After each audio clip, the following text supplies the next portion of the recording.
Hello all my dear students, एक बार फिर से स्वागत है आप सभी का आरडीपीएस नॉलेज वर्ल्ड में। हम लोग एक और नए वीडियो के साथ जुड़ चुके हैं और आज हम लोग पढ़ेंगे एक बेहतरीन पोएम जिसका नाम है a tiger in the zoo. इस पोएम को कंपोज किया है लेस्ली नॉरिस ने। इस पोएम को लेस्ली नॉरिस ने कंपोज किया हुआ है और ये पोएम जो है लेस्ली नॉरिस ने एक बाघ के बारे में बताया है। वो बाघ जो चिड़ियाघर में है और वहीं एक उस बाघ की तुलना की गई है ऐसे बाघ से जो अपने प्राकृतिक आवास में होता है। तो अलग अलग स्टैंजा में लेस्ली नॉरिस ने बाघ की तुलना उससे जो अपने प्राकृतिक आवास में होता है उससे किया है और उस बाघ के बारे में बताया है जो एक चिड़ियाघर में कैद है। तो आप जानते हैं जीव जंतु वो जब स्वतंत्र रहते हैं तो बहुत बेहतरीन होते हैं, प्राकृतिक आवास में बेहतर होते हैं, स्वतंत्रता सबको प्यारी होती है। लेकिन जब एक बाघ चिड़ियाघर में होता है तो उसकी शक्तियाँ सीमित हो जाती हैं और वो किस स्थिति में होता है, वहाँ पे क्या करता है, तो इस पोएम के माध्यम से लेस्ली नॉरिस ने हम लोग को बेहतरीन ढंग से बताया हुआ है।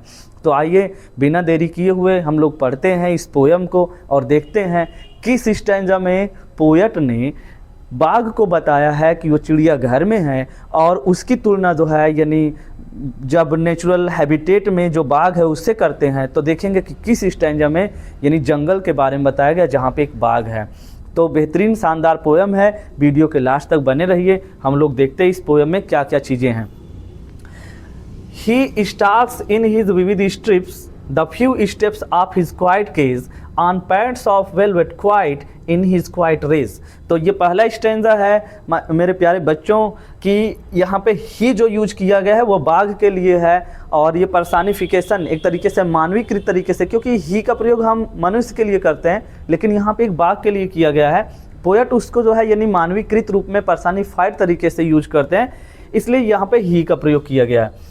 तो ही स्टार्क्स इन हिज विविध स्ट्रिप्स। स्टार्क्स मतलब होता है शान से चलना। इन हिज विविध स्ट्रिप्स, स्ट्रिप्स मतलब होता है धारियाँ। वो जो बाघ है ना उसके शरीर पे जो पीली और काली धारियाँ होती हैं। विविध मतलब जो बहुत चमकीली होती हैं, रंग बिरंगी होती हैं। तो चमकीली धारियों वाला जो बाघ है, स्टार्क्स मतलब बड़े शान से चलता है। शान से चलता है, कौन चलता है भैया? यानी शान से चलता है वो बाघ। The few steps of his cage, cage मतलब पिंजरा, जिस पिंजरे में वो कैद है, पिंजरा का थोड़ा बड़ा है तो कुछ ही कदम उसमें चल पा रहा है। तो फ्यू स्टेप्स कुछ कदम ऑफ हिज केज, अपने पिंजरे के कुछ कदम वो चलता है। On pads of velvet quite, मखमली क्वाइट चुपचाप, पैड्स यानी उसके जो मुलायम गद्देदार पैर हैं, तलवे हैं, तो अपने मुलायम मखमली गद्देदार पाँव से वो अपने पिंजरे के कुछ कदम यानी चलता है, शान से चलता है। इन हिज क्वाइट रेज, वो शांत है लेकिन गुस्से में है। तो वो शांत गुस्से में मखमली कदमों से, पैरों से वो चमकीली धारियों वाला जीव बाघ शान से चलता है। He should be lurking in shadow, sliding the long grass near the water hole where plump deer pass। अब इस स्टैंजा में, दूसरे स्टैंजा में है He should be lurking in shadow। उस बाघ के बारे में चर्चा की गई है जो अपने प्राकृतिक आवास में होता है, नेचुरल हैबिटेट यानी जंगल में होता है।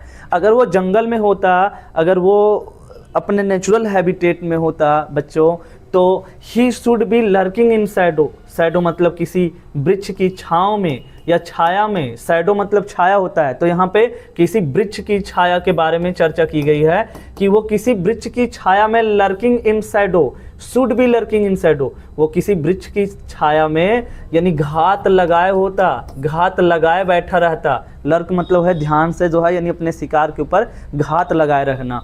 तो अगर वो अपने नेचुरल हैबिटेट में होता, सोचिए अगर वो जंगल में होता तो वो बाघ जो है यानी अपने शिकार के ऊपर जो है किसी वृक्ष के छांव से, किसी झाड़ी में छिप करके वो जो है अपने शिकार के ऊपर घात लगाता। स्लाइडिंग थ्रो लॉन्ग ग्रास, और लंबी जो लॉन्ग ग्रास है, बड़ी बड़ी जो घासें होती है उसमें छिपा रहता। स्लाइडिंग धीरे धीरे वो जो है खिसक करके आगे बढ़ रहा होता। खिसकना, स्लाइड मतलब खिसकना होता है। तो sliding through the long grass, बड़े बड़े लंबे घासों में वो चुपचाप धीरे धीरे आगे बढ़ रहा होता, खिसक रहा होता। Near the water hole, water hole मतलब उस जलाशय के पास जहाँ पानी का स्रोत होता है, जहाँ पे दूसरे जीव जंतु पानी पीने आते हैं।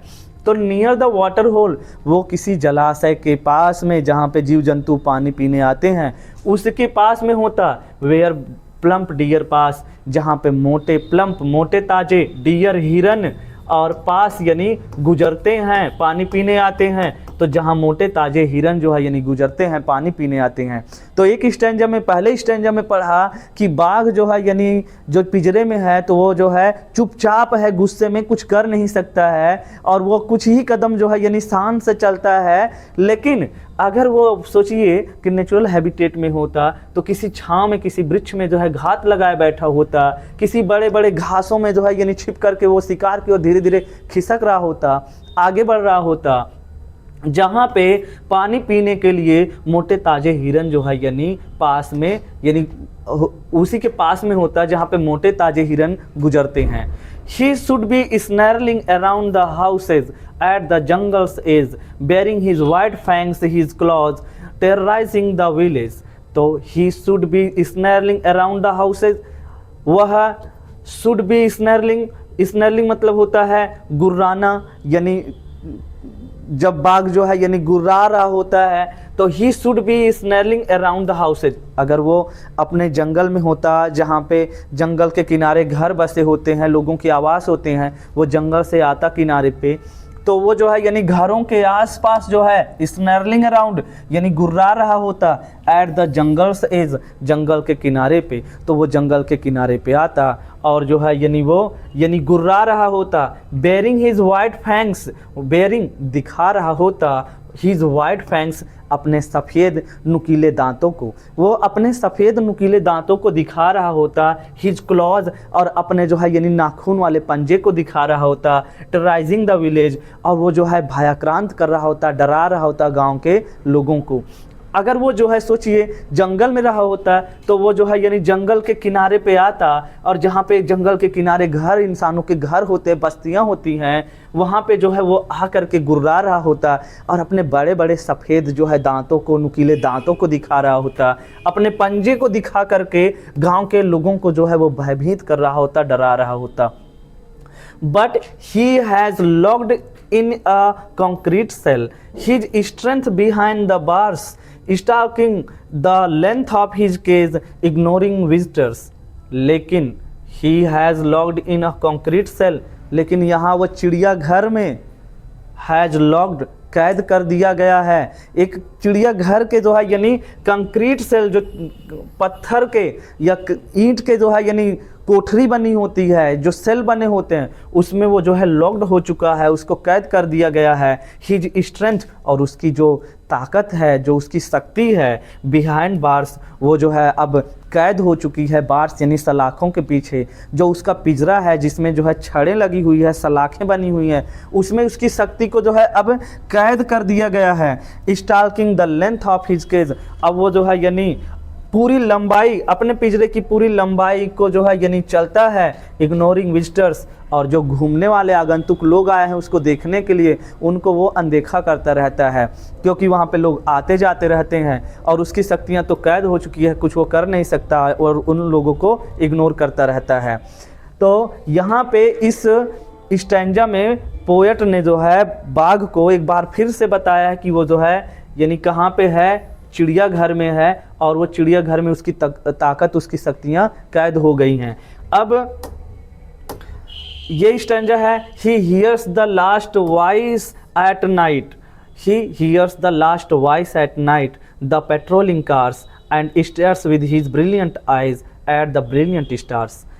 ही हियर्स, वह सुनता है, the last voice at night, रात्रि के अंतिम आवाज़ को, द पेट्रोलिंग कार्स, जो सड़कों पे जो है दौड़ती हुई कारें आती हैं, जो सड़कों पे दौड़ती हुई कारें आती हैं, जो चिड़ियाघर में जानवरों को देखने, निरीक्षण करने आते हैं, तो उन दौड़ती हुई कारों की अंतिम जो आवाज़ है, हॉर्न की आवाज़ है, वो जो है यानी सुनता है।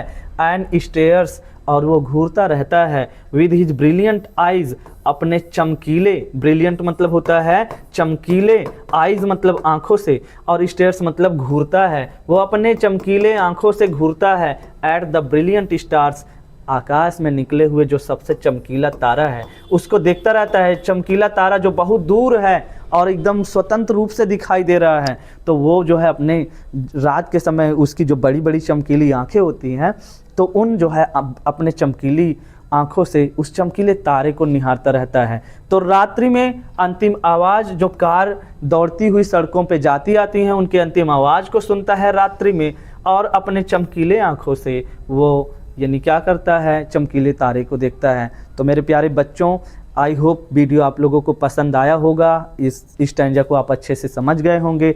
लेस्ली नॉरिस ने जो है इसको कंपोज किया है, बेहतरीन पोयम है। और आप बिल्कुल वीडियो देखने के बाद ज़रूर कमेंट करें और आप बताएं कि वीडियो कैसा लगा, आगे किस टॉपिक पे वीडियो बनाया जाए। Thank you.